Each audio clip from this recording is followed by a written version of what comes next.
Passaram a 4 de dezembro de 2012, 32 anos sobre a morte de Francisco Sá Carneiro, então Primeiro-Ministro de Portugal, Adelina Mário da Costa, na altura Ministro da Defesa, e mais 3 pessoas, num acidente de aviação conhecido como Camarate, por ter acontecido no bairro Lisboeta do mesmo nome, perto do aeroporto da Portela. Mais de 3 décadas depois, e após múltiplas comissões de inquérito, dezenas de reportagens televisivas, artigos de jornal e livros, a dúvida mantém-se. Afinal, foi acidente ou foi atentado? A recente obra Camarate, Sá Carneiro e as armas para o Irão, de Frederico Duarte de Carvalho, procura fazer luz sobre mais uma pista de investigação sobre este caso. Frederico, bom dia. Bem-vindo. Bom dia. Muito Após uma longa investigação jornalística, o que é que este livro traz de novo ao caso Camarate, sendo que um enquadramento sobre a situação político-militar da época talvez seja essencial fazer para encontrar os factos? Bom, para começar, muito obrigado pela oportunidade de falar para todo o mundo através da RDP Internacional e na língua portuguesa. No dia 4 de dezembro de 1980 morreram 2 estadistas, para além das pessoas que viajavam e os acompanhavam no avião Cessna, morreram 2 estadistas europeus. O primeiro-ministro de Portugal, Francisco Sá Carneiro, e o seu ministro de Defesa, Adelina Mário da Costa. Eles iam participar numa missão de campanha eleitoral, de defender uma eleição presidencial de um candidato, que era um militar, que combatia, digamos, politicamente contra outro militar, o então Presidente da República, Ramalhianes. Estamos a falar do general Soares Carneiro. Do general Soares Carneiro. Ora, desde o dia 4 de dezembro de 1980 que nós não sabemos nada, apesar de já ter havido 9 comissões e de estar agora do Parlamento Europeu, no Parlamento Português, um Parlamento, digamos, de um país europeu. Portanto, frise, isto não é uma história, digamos, digna de terceiro mundo, isto é uma história que se passa na Europa. Portanto, houve 9 comissões num Parlamento da Europa e hoje ainda muitas vezes vemos as pessoas na rua, vemos até jornalistas a dizerem a tragédia de Camarate, em vez de dizerem o acidente ou o atentado. É que a tragédia é mais abrangente. É menos qualificativa. Mas eu recordo, para bem do rigor jornalístico, que o mesmo Parlamento português, um Parlamento da Europa, soberano, por assim dizer, em 2004, na sua 8ª comissão, presidida por um eurodeputado, um atual eurodeputado português, Nuno Melo, do CDS, concluiu, de uma forma unânime, que foi atentado.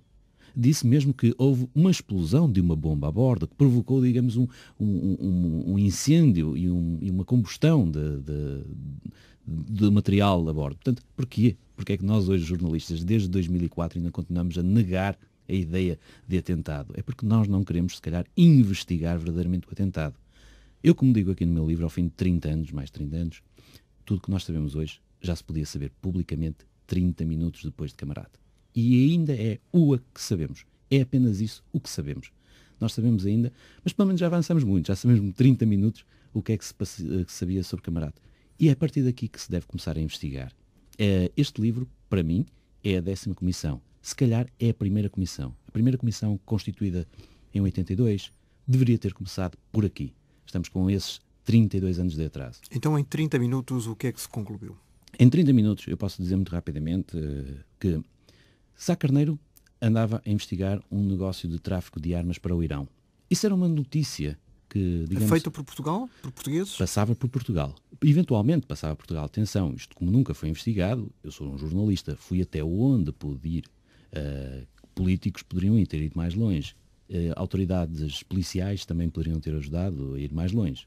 Aquilo que eu posso dizer é apenas que do que vinha, por exemplo, nos jornais da época e também baseado, fundamentado em entrevistas que eu depois já realizei e que irei depois dizer quais foram. Mas dou-te um exemplo. No dia 11 de novembro de 1980, portanto cerca de pouco menos de um mês antes de Camarate, um jornal, o Portugal Hoje, publicava na sua primeira página, em manchete, com grande destaque, uma notícia que dizia... Era afeto ao Partido Socialista? Era um jornal afeto ao Partido Socialista, de Mário Soares, então liderado por Mário Soares, embora não digo que seja o jornal do Mário Soares, mas era um jornal feito por jornalistas e era, digamos, um jornal assumidamente. Temos que ver também a época, é tal retrato, por isso é que este livro também vai falar muito da época, de fazer o retrato, porque temos que contextualizar para as pessoas de hoje. Foi esse pedido que eu te fiz inicialmente. Exatamente. Pronto. Irei contextualizar e então, no sentido de dizer que No jornal Portugal Hoje, de 11 de novembro de 1980, dizia-se: Portugal poderá estar a vender armas para o Irão. Ora, é preciso explicar com concreto que no dia de Camarate era proibido vender armas para o Irão. Havia uma guerra Irão-Iraque. Muita gente diz assim: mas Portugal vendia armas para os dois lados. Isso é mais tarde. Em 1980 havia a questão dos reféns de Teherão.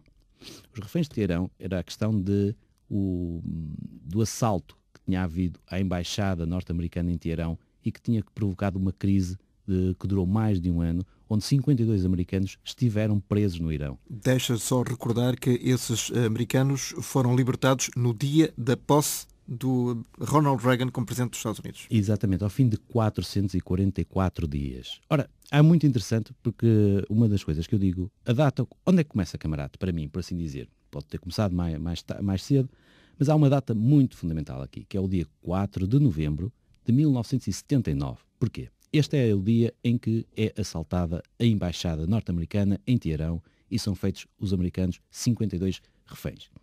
Ora, o presidente nessa altura dos Estados Unidos era o Jimmy Carter.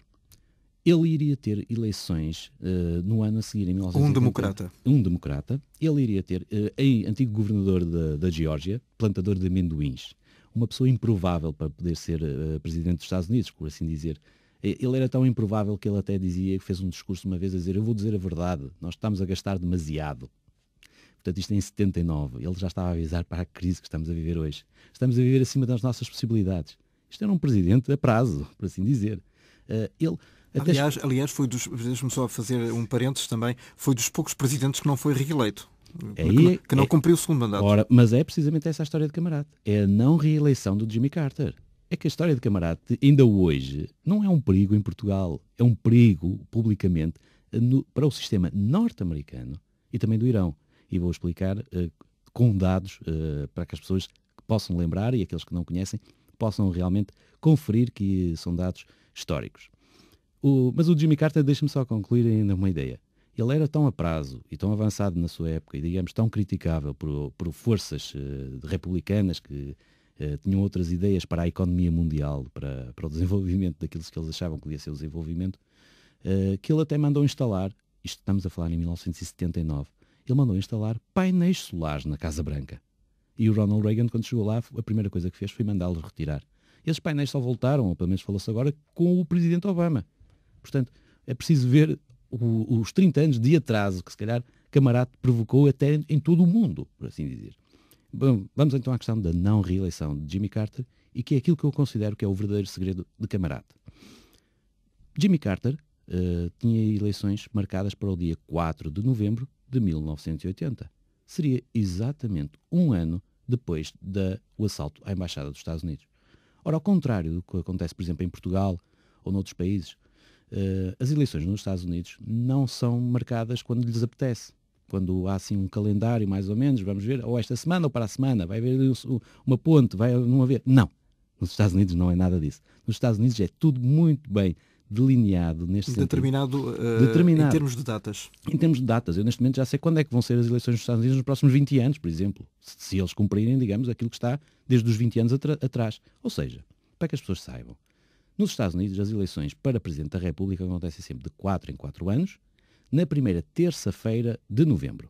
Exceto se essa terça-feira é o dia 1 de novembro, porque é logo a seguir ao feriado do chamado Dia das Bruxas, do dia 31 de outubro. Do Halloween. E aí transita automaticamente para a terça-feira da semana seguinte. Portanto, seria para aí a terça-feira, dia 8, mais tardar. Portanto, todos os anos nós sabemos de 4 em 4 anos quando é que vão ser as eleições. O assalto à Embaixada norte-americana em Teherão, combinado ou não combinado, com apoios ou não de elementos, se calhar já a trabalhar no sentido da não reeleição do Jimmy Carter, acontece por coincidência exatamente um ano antes das eleições nos Estados Unidos. Bom, o que é certo é que com a prisão dos 52 americanos e que ficaram lá reféns em Teherão, e chama agora só a atenção, há um filme que passou agora recentemente nos cinemas em todo o mundo, com o ator Ben Affleck, realizado por ele também, chamado Argo, que fala precisamente, começa com este assalto à Embaixada do Irão,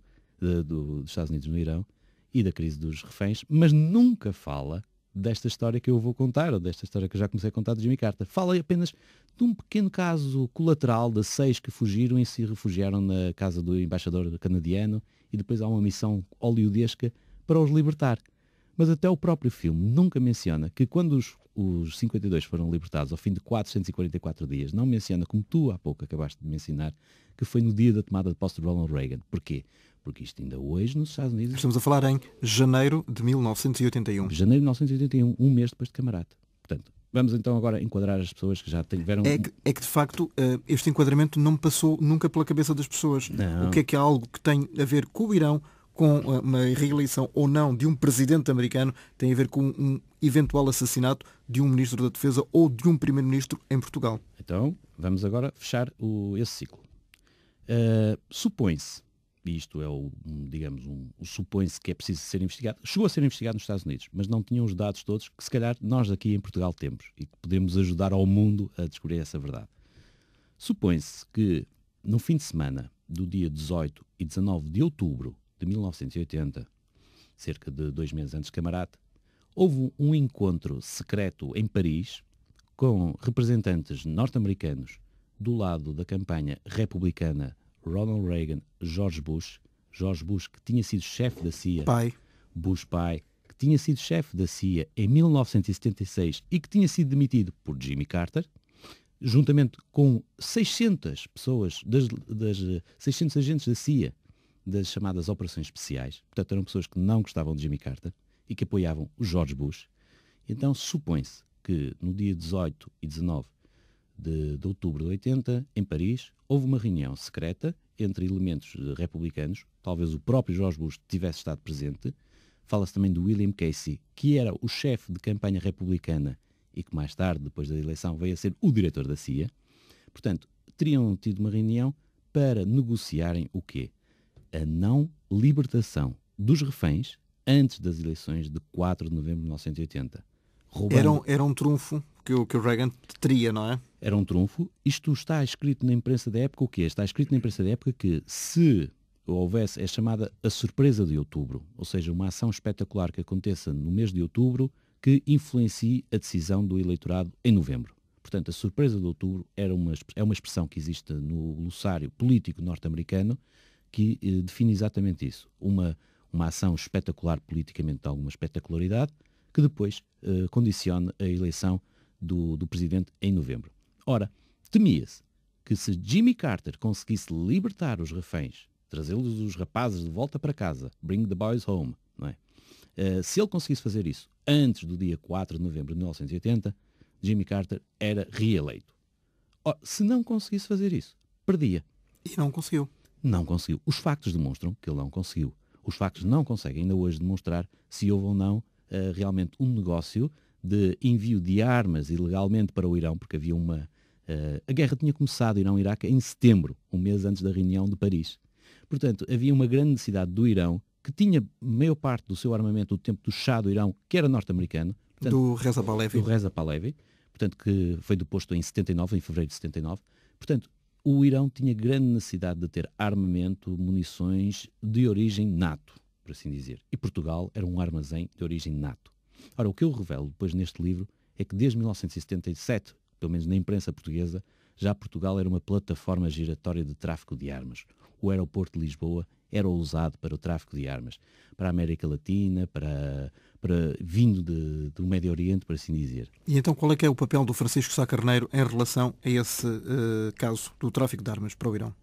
Sempre se desconfia, eu próprio desconfiava pessoalmente que Sá Carneiro saberia algo sobre este negócio. E analisando a sua personalidade, como, digamos, vendo o caminho que ele fez, e portanto este livro demonstra isso também, como deputado da ala liberal contra o regime, dentro do regime, sendo um político não alinhado com consensos, como hoje existe, a ponto do Mário Soares não querer fazer o Bloco Central em 76 com ele, e depois de fazer mais tarde, em 83, com o Mota Pinto. Portanto, analisando então a figura do primeiro-ministro, um homem do Norte, por assim dizer, eu sou do Norte, analisando essa personalidade, eu dizia, se Sá Carneiro sabia deste negócio, de certeza que ele não gostava, de certeza que ele não iria agradar, iria mandar investigar. E em 2010 foi publicada uma biografia da sua, então, mulher, companheira, Senua Abcacis. Uma biografia escrita por Cândida Pinto, jornalista de grande valor da SIC Notícias. Da SIC Notícias. E então, Cândida Pinto escreve, a dada altura, uma coisa que passou despercebida da maior parte dos jornalistas, ou pelo menos não assim tão despercebida, mas não teve amplitude e amplificação pública que eu penso que deveria ter, que era, Senua Abcacis, por volta do outono de 1980, telefonou ao seu ex-marido, Vasco Abcacis, que estava num hotel em Madrid, em este detalhe, digamos, e Vasco Abcacis trabalhava na indústria farmacêutica, no ramo da indústria farmacêutica. E tinha amigos nos Estados Unidos, que a Senu também conhecia, do tempo em que viveu com o marido, suponho.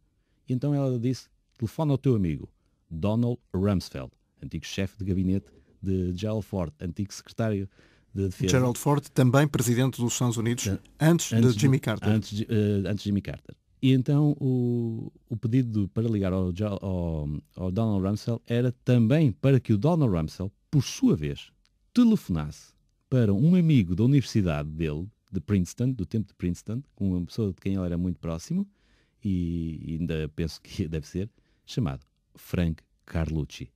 Então, número 2 da CIA e ex-embaixador norte-americano em Portugal. E tinha uma pergunta a Senu, para que o Vasco transmitisse através de Donald Rumsfeld para o Carlucci, vindo então supostamente de Sá Carneiro, que era: é verdade que o primeiro-ministro de Portugal está a ser perseguido pela CIA? Esta era a pergunta que a Senu... Ou seja, a própria companheira a perguntar se o marido, não é, por assim dizer, estava a ser vigiado pelos serviços secretos norte-americanos. Ora, isto nós não sabemos se foi um pedido do Sá Carneiro ou se foi uma iniciativa da Senu, nós não sabemos, ambos morreram em camarate, os personagens desta história. Vasco Abcacis limita-se apenas a relatar factualmente esta situação, sem qualquer consideração, e respeitemos-lo por isso. Agora, o que eu acho é que, face a estes factos, e que não vêm de personalidades duvidosas, mas que são personalidades credíveis, portanto, a acreditar na Cândida Pinto e no Vasco Abcacis, penso que a 10ª Comissão de Inquérito Parlamentar de Camarate, se quiser ser séria, tem de perguntar ao Sr. Franco Carlucci se ele se lembra deste episódio, quais as circunstâncias nessa altura que motivariam o primeiro-ministro português a pensar assim da CIA. Portanto, isso é uma questão que tem que ser investigada, porque depois vamos fechar então o ciclo. É que o número 2, como eu disse, da CIA nessa altura era um Franco Carlucci. E o Franco Carlucci passou diretamente... É grande amigo do Mário Soares. Grande amigo do Mário Soares, isso é um facto. Eles costumam ainda há uns tempos se vieram a encontrar aqui em Lisboa, na antiga residência do embaixador norte-americano. Eu tenho fotografias no livro e eu estive presente. Justamente, deixa-me só fazer-te aqui um parênteses. Este livro do Frederico Duarte de Carvalho, com quem estamos a conversar, o camarada Sá Carneiro e as armas para o Irão, é profusamente ilustrado em termos de fotografias da época. Portanto, para todos nos lembrarmos dos factos, através dos retratos do que é que aconteceu. Exatamente. Isso foi uma das questões que eu, digamos, quase que impus à própria editora, e a editora compreendeu e fez um trabalho extraordinário, porque isto é um livro raro. É raro haver pelo menos 3 blocos de fotografias a cores. Mas eles acharam e perceberam que era extremamente importante. Só valoriza a obra, posso dizer. Muito obrigado. Mas acharam que era extremamente importante realmente mostrar às pessoas, neste mundo virtual, de internet e tudo, qualquer coisa em papel que não vem na internet. Tem aqui muita coisa que não vem na internet. Há aqui documentos, fotografias de épocas e de jornais com notícias que é difícil encontrar na internet. Apenas alguns que possam saber mais ou menos como procurar, outros fui procurá-las mesmo à hemeroteca, que é aí, digamos, onde estão guardados os nossos segredos, por assim dizer. Mas para concluir, Franco Carlucci chegou a Portugal em 1975, em janeiro de 75. Em pleno revolução, em pleno período de PREC, não é? Período revolucionário em curso. Ainda antes do PREC. Aí é que está. Mas foi ele que, digamos, que iniciou o PREC, porque o PREC começa 3 meses depois da chegada de Franco Carlucci, com o 11 de março. Ora, em janeiro, há, digamos, lá está, são pequenas coisas que vêm na internet, mas é preciso procurá-las. Há uns tempos, o National Archives dos Estados Unidos publicou os chamados telegramas diplomáticos, vão libertando ao fim de 30 e tal anos, e trocas de mensagens entre as embaixadas e o Departamento de Estado. E então havia ainda antes do Franco Carlucci chegar a Portugal, quem era a pessoa, o embaixador, o Stuart Nash Scott, manda uma mensagem para o Sr. Kissinger a dizer: tivemos uma informação através do chefe de gabinete do Presidente da República, de então, Costa Gomes, de que o embaixador designado, Franco Carlucci, portanto, Franco Carlucci já estava escolhido, mas ainda não tinha chegado oficialmente, ainda não tinha apresentado credenciais, estamos em novembro de 74, e diz, depois de uma reunião com sindicalistas, suponho que teria sido sindicalistas soviéticos que estiveram cá, avisaram que Franco Carlucci era um homem perigoso. Já tinha um currículo de situações estranhas no Zanzibar, no Congo belga, e também tinha uma passagem pelo Brasil, também polémica. Portanto, era um homem perigoso e que Portugal não o devia aceitar como embaixador. E, no entanto, a resposta que depois o próprio embaixador pediu aos Estados Unidos a dizer: eu quero abordar este assunto com os soviéticos, fazê-los crer que nós sabemos esta história. E depois veio uma resposta do Departamento de Estado a dizer assim: não faça nada. E Franco Carlucci veio. E quando Franco Carlucci chegou, muitos jornalistas perguntaram-lhe: é verdade que a embaixada dos Estados Unidos está dominada pela CIA? Ele disse: não, isso não é mentira. E uma semana antes do 11 de março, há um artigo, isto é uma coisa que deve ser estudada em todas as universidades de todo o mundo, em jornalísticas, o que importa, é um artigo que vai no jornal A Capital a dizer: golpe de Estado em Portugal está previsto até ao fim do mês de março. E o que é certo é que uma semana depois houve realmente uma tentativa de golpe de Estado, que foi o 11 de março, e que provocou o início do PREC, a chamada a vacina contra o comunismo em Portugal. Entre o 11 de março e o 25 de novembro de 75. Exatamente. Ora, este artigo diz, explana toda a política para os próximos 30 anos, toda a política portuguesa que nós temos aqui. É extraordinário ler este artigo à luz daquilo que sabemos hoje. O artigo dizia concretamente que havia um plano para que Portugal evitasse que o Partido Socialista se unisse ao Partido Comunista. Nunca o Partido Socialista se deve unir ao Partido Comunista. E reparemos que, ao fim destes 30 anos, ainda hoje é um tabu mencionar uma união PS-PCP. Pronto. Porquê? Porque a NATO não queria ter, obviamente, comunistas a controlar os seus segredos. Isto era, digamos, as contingências de militares da altura de uma Guerra Fria. Fazia esse sentido. Havia também a questão da base das lajes. Portugal fornecia, digamos, autorizava o uso das bases das lajes aos americanos. Que agora é falada também por outros motivos económicos, essencialmente. Exato. Mas é aí que está. É que nós estamos a ser vítimas dessa perda de soberania, porque ainda hoje não sabemos bem de quem é que são as bases das lajes. Elas são as nossas. Mas repara, quem é que eram os principais...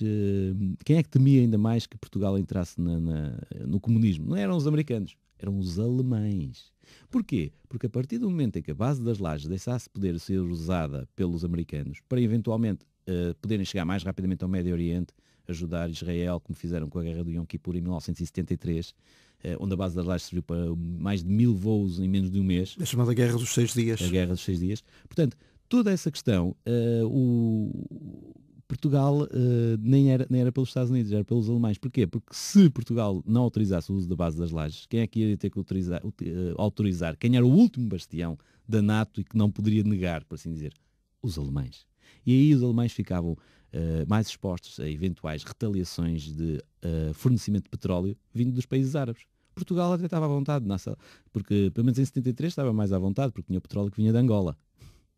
E agora, depois do 25 de Abril, aí era um bocado mais complicado ver estas situações. Portanto, Portugal dependia muito da ajuda dos alemães, dinheiro que os alemães pagavam para nós não mantermos os comunistas fora do governo, e também dos americanos, também para mantermos os comunistas fora do governo. Isto parece uma teoria da conspiração. Isto estava escrito no jornal e até hoje comprovou-se e demonstrou-se que nunca houve uma união entre a PS e a PCP. E nunca foi desmentida a história, não é?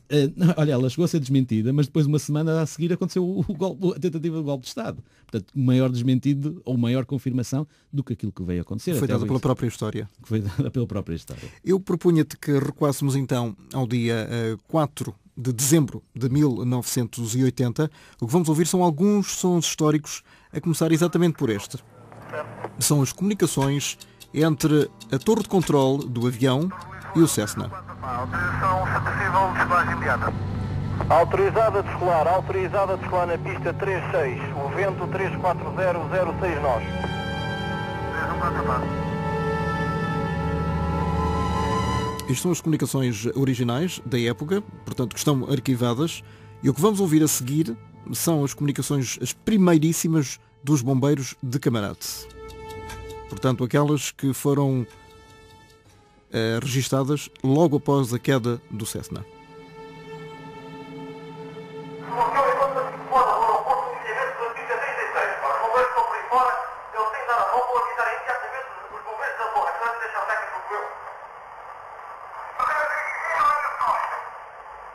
Não é um som muito perceptível, mas vale pelo tema histórico que comporta.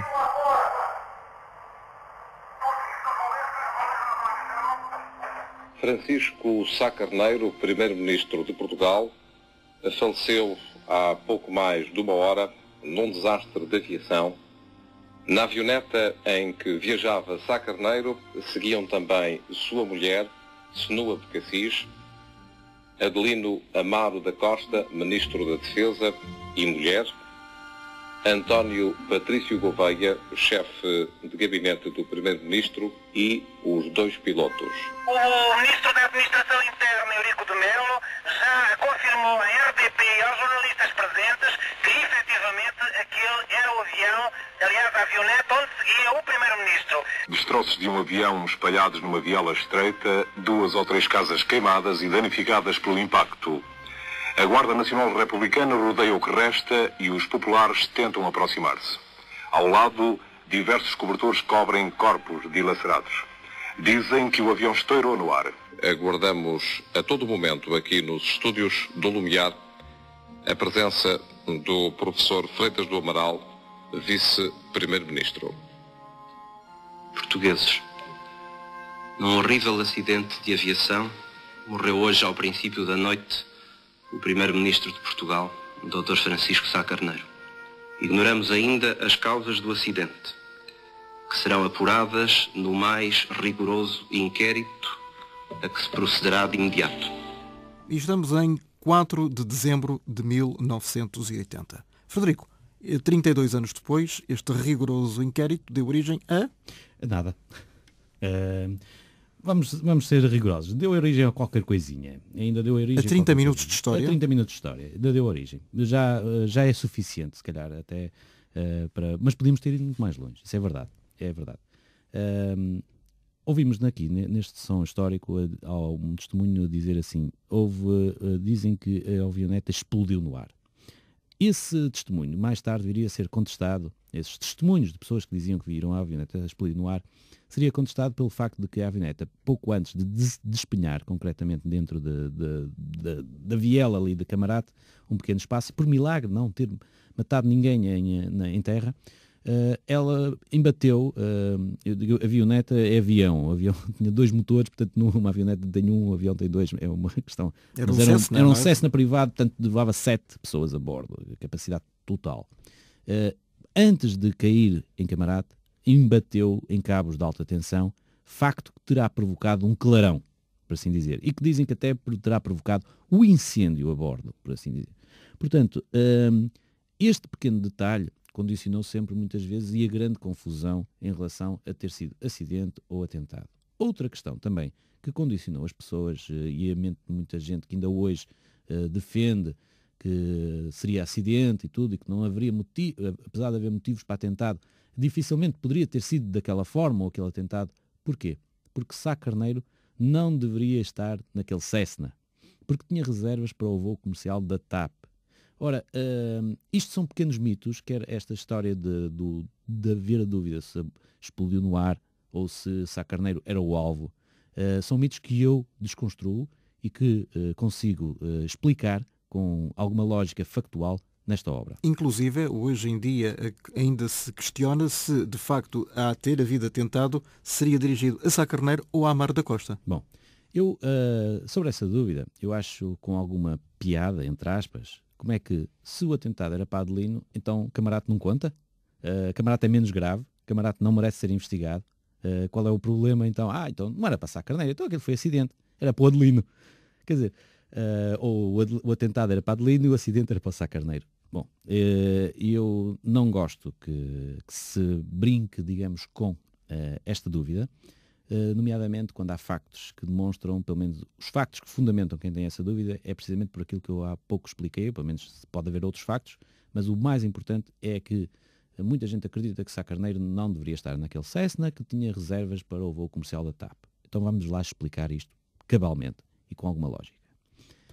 De acordo com a secretária de Sá Carneiro, Conceição Monteiro, que eu entrevistei para este livro e que ela também deu declarações na altura à Polícia Judiciária que o confirmam, Sá Carneiro deveria ir ao Porto num avião privado.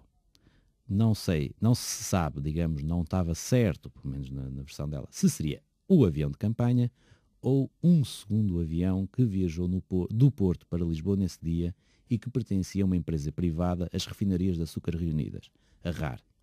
O que é certo, e isto é um facto, é que a primeira opção foi sempre um avião privado. E se calhar o mais natural seria o avião que estava ao serviço da campanha, o tal que caiu. Portanto, é lógico de pressupor que a primeira opção seria o avião de campanha. Bom, agora, as reservas da TAP existiam ou não existiam? Então o que é que estás aqui a dizer, Frederico? Eu sempre ouvi dizer que havia reservas na TAP. Sim, é verdade, as reservas existiam. Podiam ter existido mais do que uma. Podiam ter, não. Não, reservas para a companhia oficial e depois reservas para um voo privado. A questão é que as reservas no voo da TAP existiam. Porquê? Porque poderia haver mau tempo. Estávamos em dezembro. O avião privado poderia não ser autorizado a descolar, por ser, digamos, um avião de porte mais pequeno. Digamos que era o plano B. Era o plano B, exatamente. Quando, digamos, a imprensa do dia a seguir é ufana a propalar a ideia que ainda hoje mantém na mente de muitas pessoas bem esclarecidas e que têm informação, têm, digamos, a obrigação de informar as pessoas, comentadores de televisão e jornalistas mesmo, dizem que Sá Carneiro trocou o voo do Cessna, deixou as reservas da TAP à última da hora e meteu-se no Cessna à última da hora. Isso é mentira neste momento. Porquê? Porque está esclarecido, de uma vez por todas, que era um plano B o avião da TAP. Sá Carneiro, na realidade, até tinha 2 aviões privados à sua espera. E isto agora é o que eu sei. E quando eu comecei, digamos, a investigar, camarada, porque eu digo com... Começaste com 8 anos. Eu digo que começo com 8 anos e não é nenhuma mentira. Eu tive, entretanto, a crescer até chegar à possibilidade de poder escrever, por assim dizer. Não é todos os dias desde os 8 anos que eu fosse, digamos, dizer eu quero crescer. Um investigador. Um investigador. Não, mas é que desde os meus 8 anos que eu tenho uma informação que é a tal informação primordial para deslindar esta questão do atentado para quem é que era. É que eu sabia que havia um segundo avião, inclusive, o tal avião da RAR, eu sabia que ele tinha estado em Lisboa. Porquê? Porque no dia a seguir a camarada, eu rezei uma Ave Maria na escola, na nossa turma, porque o pai de um amigo meu, do meu melhor amigo de turma, era o piloto do avião da RAR e não morreu. E eu ainda vinha ontem estive no lançamento no Porto e ele foi lá. Portanto, essa ação de graças era por alguém que não tinha falecido, e não por alguém que tinha morrido, não por alguém que tinha morrido, não, era por alguém que não tinha falecido, que ainda hoje está vivo e que eu ontem estive com ele e abracei-o, e ele disse-me assim, eram 8 da noite, quando eu estava a autografar o livro para ele, e ele disse, Frederico, há 30 anos, a esta hora eu já devia estar morto. Portanto, o Inácio Passos, que é como se chama esse piloto, para mim foi sempre uma presença factual e jornalística. Mítica até, não é? Mítica. Teve até há muitas personagens, portanto já enumeramos várias, incluindo o Frank Carlucci, mas agora queria muito rapidamente, e que estamos na parte final da nossa conversa, isto voa que nem... Já, é. Muito, exatamente. O Frank Sturgis e José Esteves. Frank Sturgis, que é americano, José Esteves, que é português. Exato. Português, nascido em Angola, portuguesa na altura. O José Esteves é uma pessoa que sofreu com Camarate, porque foi apontado como tendo sido o autor do engenho explosivo.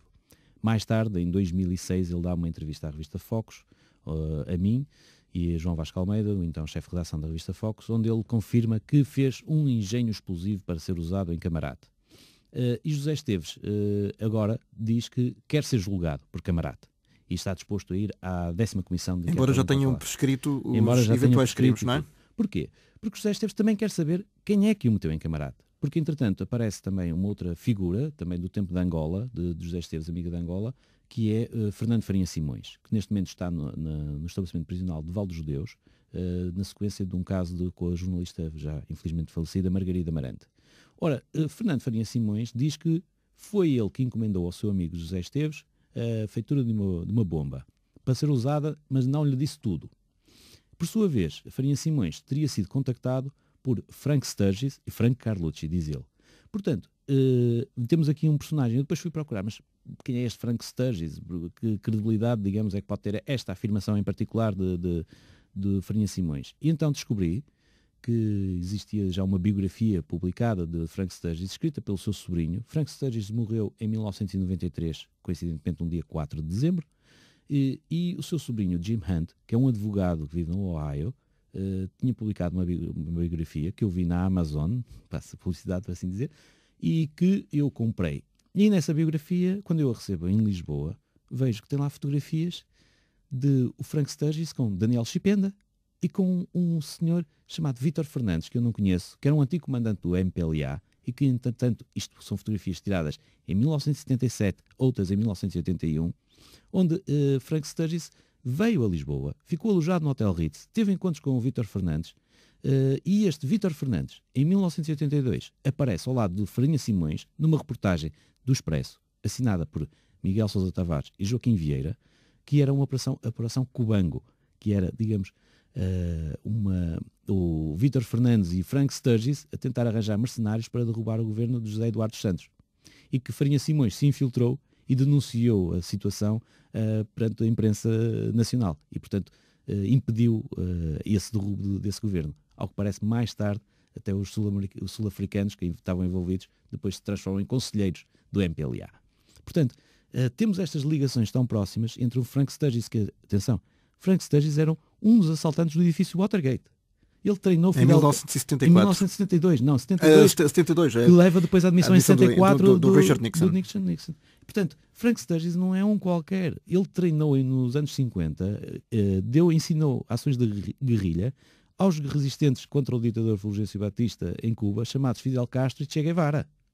Ele depois virou-se contra o Che Guevara e contra o Fidel Castro e tentou organizar a invasão da Baía dos Porcos, que falhou, porque o presidente então dos Estados Unidos, John Kennedy, não autorizou o envio de força aérea. E depois, mais tarde, já depois de Watergate, Frank Sturgis é publicamente apontado como tendo sido um dos prováveis autores do assassinato de John F. Kennedy. O sobrinho do Frank Sturgis, que tive a honra de estar presente no lançamento do livro em Lisboa, disse-me que uma semana depois da morte do Kennedy, elementos do FBI foram falar com Frank Sturgis e ele estava lá, viu, assistiu, e depois perguntou ao tio: mas porquê é que vieram falar contigo? Epá, acham que eu matei o Kennedy. Mas porquê é que eles pensam nisso?